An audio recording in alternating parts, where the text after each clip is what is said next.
সবে বাগায় থাকায় দিবেন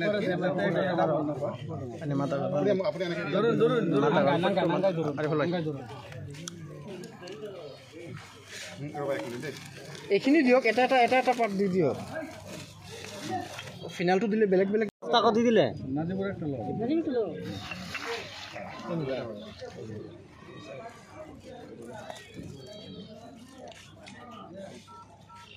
এনেকে হলে নিউজটো মানে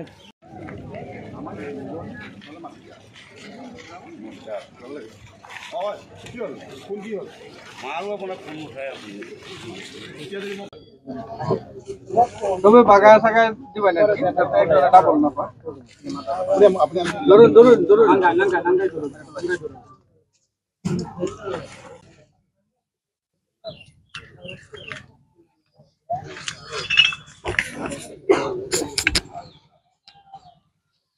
মানে আমাৰ দলৰ শীৰ্ষ নেতৃত্বৰ নিৰ্দেশ আছে যে আমি বানপীড়িত অঞ্চললৈ গৈ তাত আক্ৰান্ত ব্যক্তিসকলৰ বা পৰিয়ালসকলৰ খবৰ ল'ব লাগে, বুজ ল'ব লাগে, পৰ্যাপ্ত পৰিমাণে সহায় কৰিব লাগে। গতিকে আমাৰ পৰ্যায়ক্ৰমে মানুহ আহি আছে, নেতৃত্ব আৰু কাৰ্যকৰ্তা সকলো ইয়ালৈ আহি আছে। আপোনালোকে দেখিছে নিশ্চয়। মই আজি আহিছোঁ মানে কি বানপানী ইয়াততো প্ৰায় অলপ কমিছে, কিন্তু মানুহ যে ঘৰলৈ উভতি গৈছে, উভতি যাওঁতে তাত থাকিবলৈ কিছু অসুবিধা হৈছে।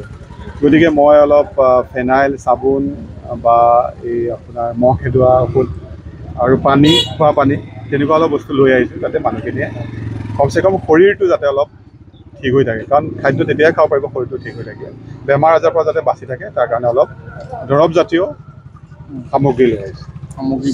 ভোৰবান্ধাত এগৰাকী 120 বছৰীয়া আইতা অসুস্থ হৈ পৰিছিল, আমি বাতৰিখন প্ৰচাৰ কৰিছিলোঁ। তাৰপিছত দীঘল পোৱা গৈছিল যে স্বাস্থ্য বিভাগৰ কোনো ধৰণৰ তৎপৰতা দেখা পোৱা নাই। হয়, এইটো মই নাজানো স্বাস্থ্য বিভাগৰ কোনোবাই অৱগত কৰিছে নে নাই।